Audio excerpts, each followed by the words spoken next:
يا أيها الذين آمنوا ادخلوا في السلم كافة ولا تتبعوا خطوات الشيطان إنه لكم عدو مبين.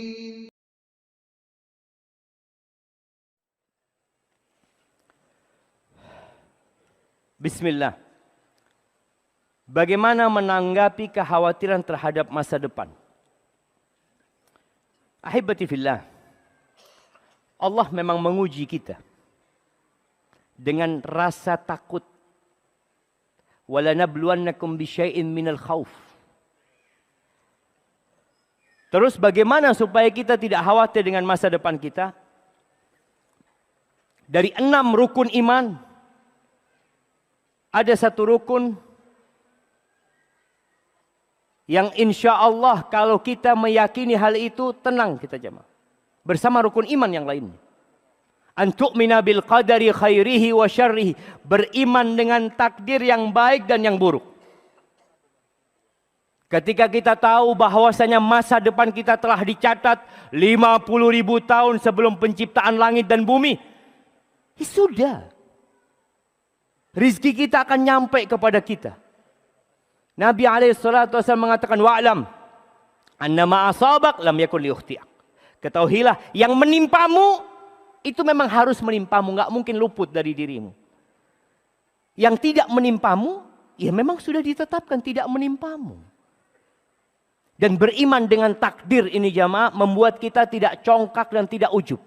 Ketika antum sukses, antum mengatakan Allah sudah tulis ini buat anak kesuksesan. Ketika antum susah, Allah sudah tulis hal ini buat ana. Untuk menguji kesabaran ana. Sehingga ketika antum takut dengan masa depan, maka ingat bahwa Allah Ar-Rahman Ar-Rahim. Bahwa semua yang akan terjadi berdasarkan hikmah. Nabi SAW kadangkala kalau masuk rumah, kata Aisyah radhiyallahu ta'ala anha, beliau mengatakan, wa ya'tika bil akhbari man lam tuzawwidi. Ini potongan bait yang sebelumnya mengatakan satubdi lakal ayyamu ma kunta jahilan wa ya'tika bil akhbari man lam tuzawwidi. Hari-hari itu akan datang dengan kepadamu dengan peristiwa-peristiwa yang kau enggak tahu sebelumnya. Akan datang memberitakan kepadamu satu informasi yang engkau enggak siap menerimanya.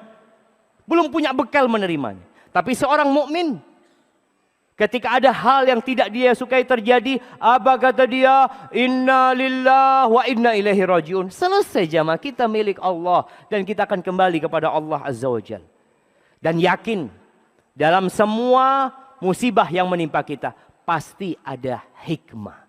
Jadi kita santai aja. Apa yang akan terjadi? Susah, sulit. Dan kita tidak mampu menghadapinya. Yakin Allah tidak memberikan musibah, cobaan, ujian di atas kemampuan hambanya. Engkau berarti mampu menghadapinya. Barakallahu fikum.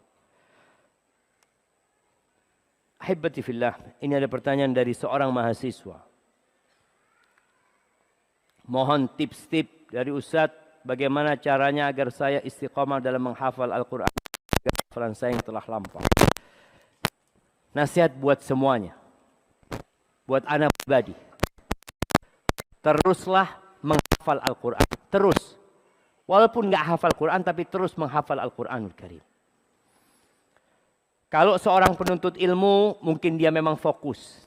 Tapi yang orang awam yang anak nggak pernah Dok Ustadz, anak nggak pernah sekolah dalam rangka berlari menuju Allah Azza wa Jal, engkau tambah hafalan Quran. Karena derajat nanti di akhirat itu nggak ikut S1, S2, S3, nggak ikut itu. Derajat di sana tidak ikut kepangkatan yang ada di dunia ini, enggak. Ikut apa? Salah satunya ikut bacaan Al-Quranul Karim. Hafalan Al-Quranul Karim. Bagaimana dikatakan kepada orang yang punya hafalan Quran, Iqra, baca nanti di surga. Warqa, naik derajatmu. Warattil kama kunta turattil fid dunya. Dan tartilkan. Sebagaimana engkau mentartilkan di dunia. Karena kedudukanmu akan berada di akhir ayat yang kau baca. Maka tolong. Jangan anak orang awam. Anak gak pernah mondok. Iya. Yang gak pernah mondok. Yang merasa orang ini kesempatan sekarang. Di sisa umur anak. Dalam setahun anak akan menghafal satu surat dari Al-Quranul Karim.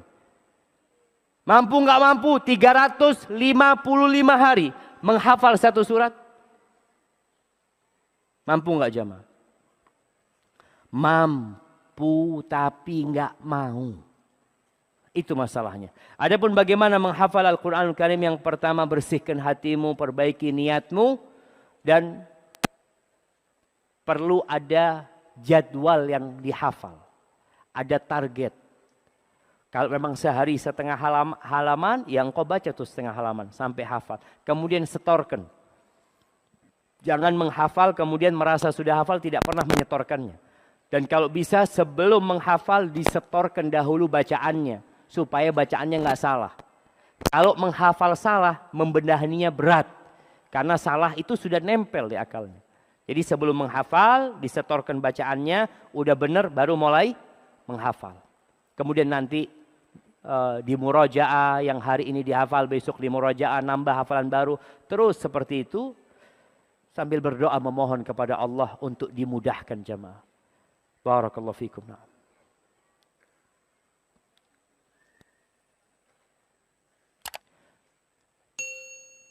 Nah, ana mau cari pertanyaan yang sesuai dengan tema dulu jamaah. Panitia ini nggak tahu apa yang diseleksi sama panitia ini.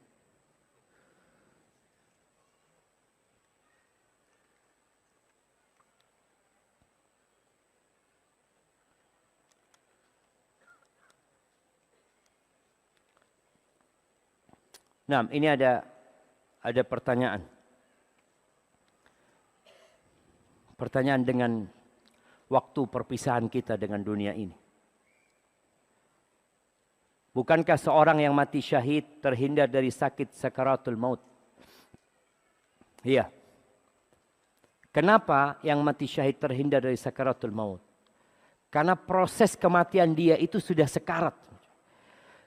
Perjalanan dia ke medan perang, bagaimana dia melihat pedang, ya, tombak, panah, itu sudah menjadi beban buat dia. Maka ketika dicabut nyawanya, hanya seperti gigitan semut. Yang dia tanyakan, lalu mana dalil yang paling tepat tentang meninggalnya Rasulullah Sallallahu Alaihi Wasallam? Apakah beliau memang merasakan sakitnya sakaratul maut itu? Apa tujuan Allah memberikan sakaratul maut kepada Rasulullah SAW? Kalau ingin memberikan gambaran kepada umat, bukankah Al-Quran dan banyak hadis yang menjelaskan tentang sakitnya sakaratul maut? Ahibati fillah, Nabi SAW itu sakitnya lebih parah dari kita. Kalau tanya kenapa? Kenapa Ustaz? Karena Allah sayang sama Nabi. Tidak ada di muka bumi ini seorang Nabi yang pernah disakiti seperti disakitinya Rasulullah SAW. Jangan bicara sakaratul maut. Hidup Nabi SAW. Kenapa Nabi kok nggak dikasih yang nikmat, yang menyenangkan? Nabi itu manusia yang paling indah, yang paling mulia. Ketika Nabi sakit sebelum meninggal dunia, datang seorang sahabat membesuk Nabi SAW. Mereka itu mendapatkan panasnya tubuh Nabi SAW itu dari atas selimut Nabi SAW. Apa kata sahabat ini? Ya Rasulullah, alaikas salatu wassalam ya Rasulullah. Innaka tu'aku wa'kan syadidan. Ya Rasulullah, sakitmu ini parah banget. Gitu. Apa kata Nabi SAW?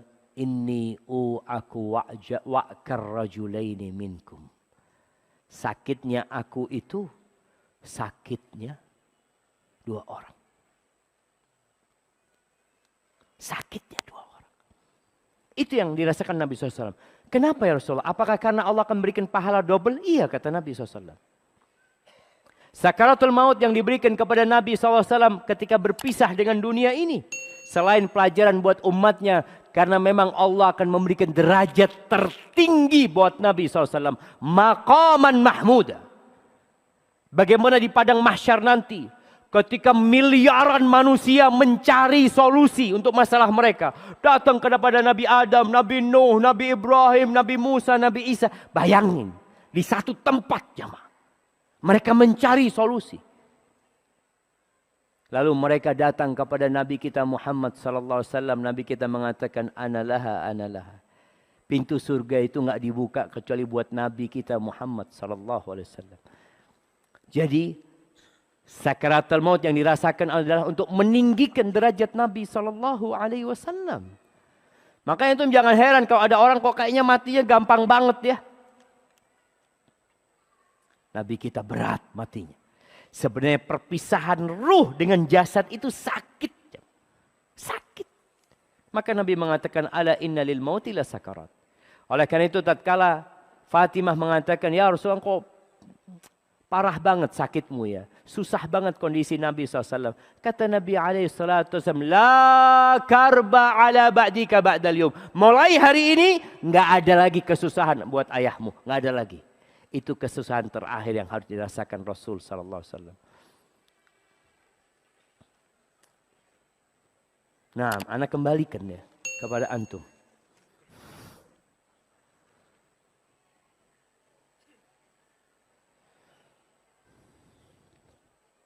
Mohon nasihatnya Ustaz. Membagi waktu antara belajar berdagang dan belajar ilmu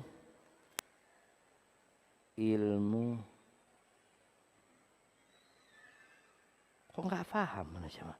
Apa ini?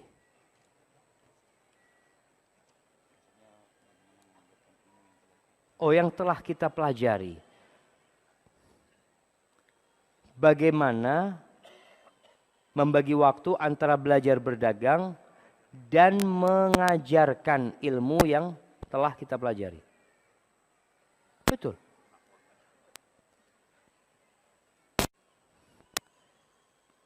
Bingung juga Anda cuma.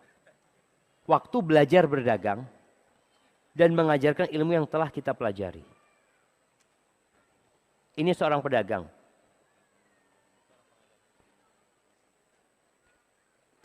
Nah, Anda nggak paham dengan pertanyaannya jemaah. Tapi yang jelas begini. Kita ini seringkali merasa nggak punya waktu. Berarti waktu kita nggak berkah jemaah. Bagaimana menjadikan waktu kita berkah? Baca Quran. Quran ini berkah jemaah. Kalau antum benar-benar membaca Al-Quran dengan artinya memahami, insya Allah hari itu jadi berkah buat antum. Bayangkan Imam Syafi'i rahimahullahu ta'ala diriwayatkan beliau itu menghatamkan Al-Quran di bulan Ramadan 2 kali sehari jamaah. Sehari 2 kali. Ana sebulan gak hatam-hatam Ustaz. Ada masalah sama kita. Waktu kita berkah. Jadi kesulitan membagi waktu ini dan itu minta sama Allah petunjuk agar diberkahi waktunya. Dan salah satu untuk mendapatkan keberkahan waktu itu dengan membaca Al-Quranul Karim. Jadi seakan-akan kita baca Quran itu nambah 24 jam itu jadi 26 jam. Karena berkahnya waktu kita. Kemudian tinggalkan dosa. Orang tuh berbuat dosa 2 jam kayak 1 menit. Dia nonton hal-hal yang dilarang 1 jam, 2 jam. Itu kok cepet banget. Baca Quran 5 menit kayak 1 jam. Ada masalah sama dia.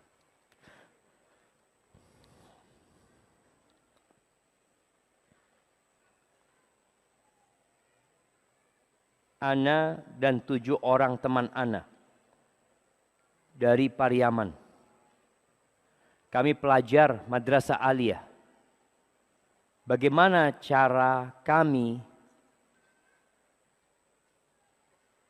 mendapatkan hari esok yang baik sesuai dengan sunnah Nabi SAW. Faham jemaah pertanyaannya? Mendapatkan hari esok yang sesuai dengan sunnah Nabi. Mungkin dia ingin masa depan dia bisa menjalankan hidup ini sesuai dengan sunnah Rasul sallallahu alaihi wasallam. Ahibati fillah, kenapa kita bicara sunnah? Kenapa kita bicara amalan kita harus sesuai dengan sunnah? Karena yang diutus jadi nabi itu Nabi kita Muhammad SAW. Bukan ustadz. Bukan ulama. Ulama itu pewaris para nabi. Kelak Nabi kita Muhammad SAW di padang mahsyar, beliau menanti para umatnya di telaganya. Datang tuh umatnya. Nabi melihat umatnya dari bekas wuduk mereka. Tahu-tahu ketika mereka hendak mendekat ke telaga Nabi SAW, datang malaikat mengusir mereka. Nabi SAW mengatakan, ummati, umatku, kenapa diusir umatku? Di situ para malaikat mengatakan, innaka la tadri ma ahdatsu ba'dak. Engkau enggak tahu dengan apa yang dibuat-buat oleh umatmu setelah engkau meninggal dunia.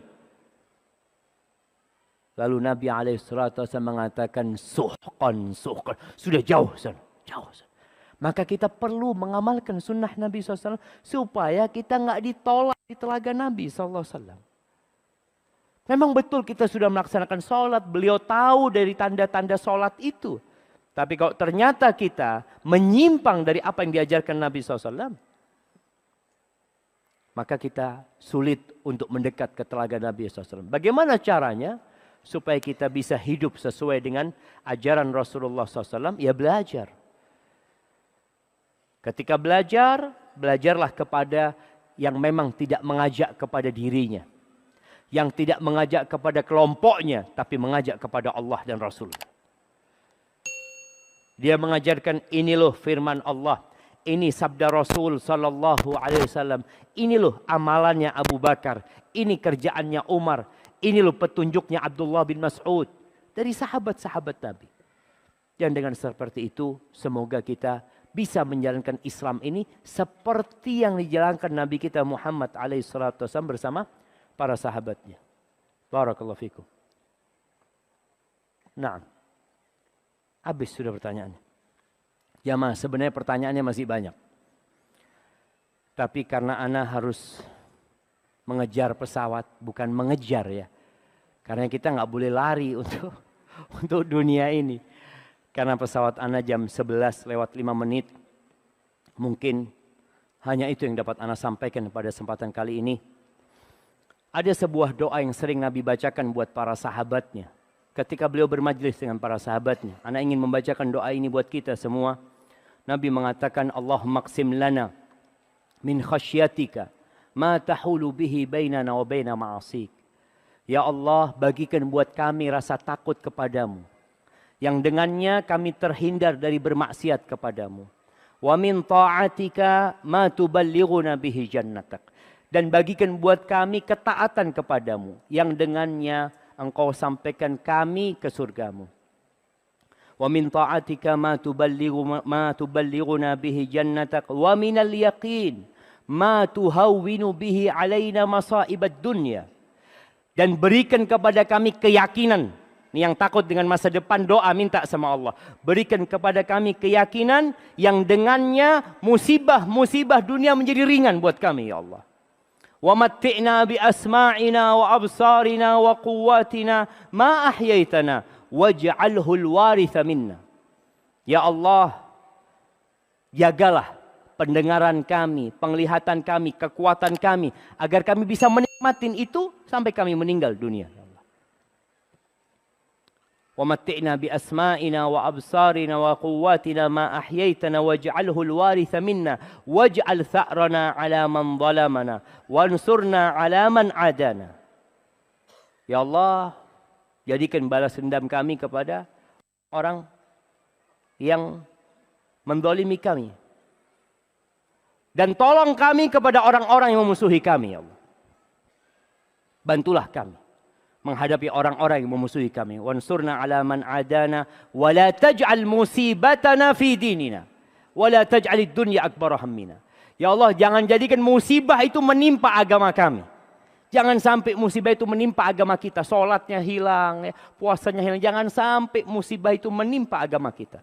Dan jangan jadikan dunia itu ambisi kita yang paling besar. Ya Allah, jangan ya Allah. Wala taj'alid dunya akbara hammina wala mablagha ilmina wala tusallit alaina man la yarhamuna. Dan jangan jadikan dunia itu akhir dari ilmu kami. Yang kami pelajari dunia aja. Ya Allah, jangan sampai. Dan wala taj'alid dunya akbara hammina wala mablagha ilmina wala tusallit alaina man la yarhamuna.